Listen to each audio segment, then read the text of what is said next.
Singapore's tourism sector is getting a boost with new attractions and a long-term strategy to identify new opportunities and drive the next bound of growth.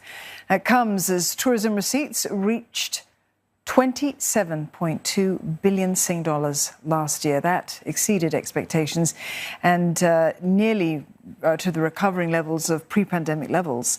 And that has also prompted the Singapore Tourism Board, or STB, to upgrade its forecast for visitor spend this year. It now expects to come in at between 27.5 billion and $29 billion. Also, in the first 4 months of this year alone, Singapore welcomed 5.7 million international visitors, around 90% of pre-pandemic levels. That was driven by a lineup of major events, from the Singapore Air Show to concerts by international superstars like Coldplay as well as Taylor Swift.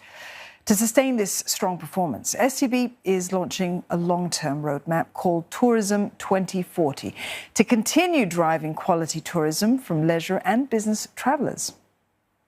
In our vision for 2040, we see a world-class destination with diverse, unique and inspiring experiences for visitors, a vibrant and endearing home that Singaporeans and residents proudly advocate for, and a global hub of innovative and productive tourism enterprises where companies and talents co-create sustainable tourism growth.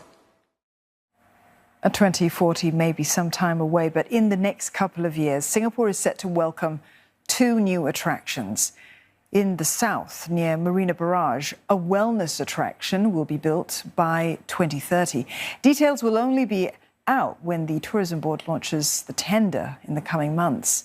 Here's a look at current wellness offerings in the market. From shower amenities to promote deep sleep to sound healing through a dedicated music playlist, some hotels in Singapore are offering these specialty experiences to help tourists rest better. There's in general been a growing awareness of the importance of quality sleep amongst travellers, and I think since post-pandemic people have become more self-aware and they're looking after wellness of their own being. Another provider is going more high-tech. These machines create a space where users can breathe in pure oxygen in air pressure levels up to 50% higher than average.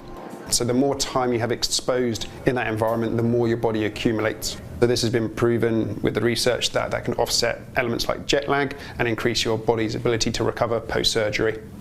Such wellness offerings could be part of the new wellness facility at Marina, alongside others like art therapy and water fitness-based activities.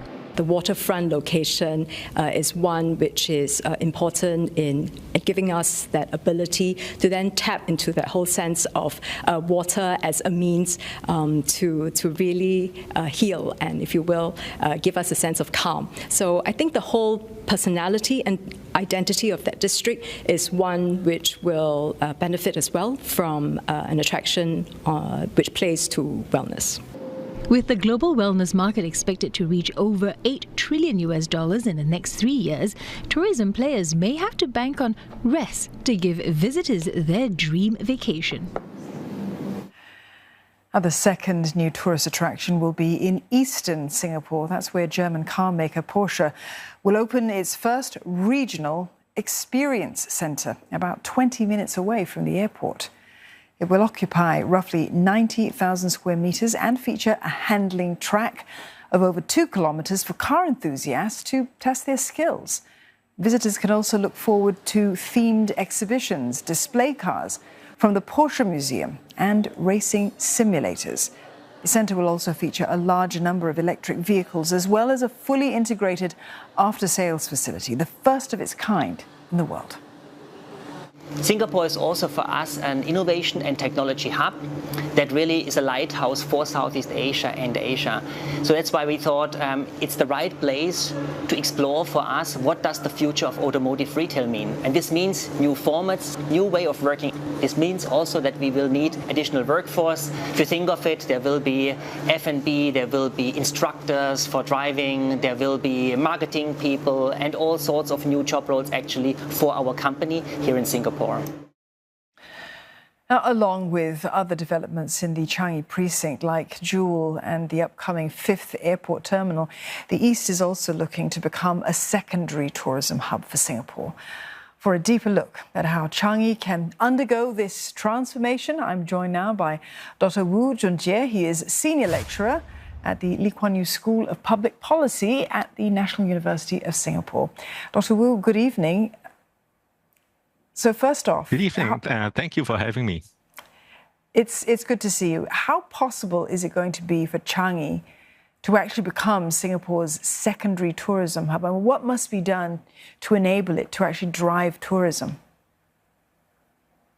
Well, I think Changi has a very strong potential to be a secondary tourism hub. It is the first entryway into Singapore. Anyone coming to visit Singapore will first encounter Changi. And as it is, Jewel Terminal 5, upcoming Terminal 5, are very strong anchors for this secondary tourism hub. But I think more needs to be done, which includes building up the infrastructure, creating more recreational spaces and other amenities that tourists would like to spend time in. Yeah, so it's all about the location as well when it comes to the tourism sector. What are the potential sites, perhaps, that we can develop?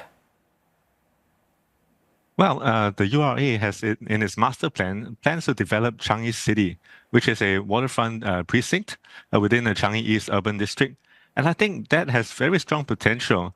The master plan has zoned recreational spaces, hotels, service apartments within this district. And very conveniently, this district connects several existing amenities, which includes Jewel, Changi City Point, Changi Village, which is a rustic tourist spot, and also Changi Business District. Dr. Wu, what about for transit passengers? Because sometimes people come here, they're here maybe for half a day, for a few hours, and they do get to leave the airport. Is there any value in transforming Changi for travellers like that? Well, I think that these are very valuable travelers for us. As it stands, they do spend quite an amount of time in Jewel within the airport facilities, but we should try to attract them to come out of the airport into the new Changi City and Changi Urban District. Now, the benefits of doing so are twofold. First of all, they encounter Singapore, even for a brief period of time, but having had a positive experience, I think it is our hope that they will come back for the fuller experience. So Changi can be a bit of a taster for the transit passengers. Well, you mentioned Jewel, and of course the footfall there from both locals as well as tourists, travellers, it's already quite high, it's quite robust. But how will developments like Jewel, as well as the new Terminal 5, how will they play this role in the precinct's transformation, do you think? Well, I think Jewel, as it is a huge draw for both tourists, for local residents. Now, Jewel and T5 can really be the anchor of this precinct. First, they'll draw people to come to the shops, to eat and to spend time in Jewel. And after that, they may start exploring outside of Jewel. For example, there are people who go into Jurassic Mall, who go cycling, walking. So as it stands, I think Jewel and T5 will, well, quite proverbially be that jewel in the crown of the whole Changi district. Yes, quite literally. A quick final question for you, Dr. Wu. Are there any other airports? I mean, we're constantly in competition, of course, with major international airports, but are there certain ones that are doing things that we can sort of learn from, perhaps? Well, there are several airports across the world who are trying to do what we have been trying to do.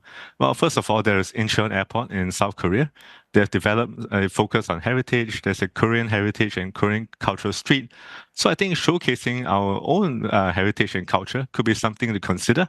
And of course, Zurich Airport has a large shopping and recreational space, which includes spaces for kids, for families, which is something that we've done well. But what we have done that the others have not done is to develop an entire district, a little city around the airport facilities, and that integrates the airport into our own urban landscape.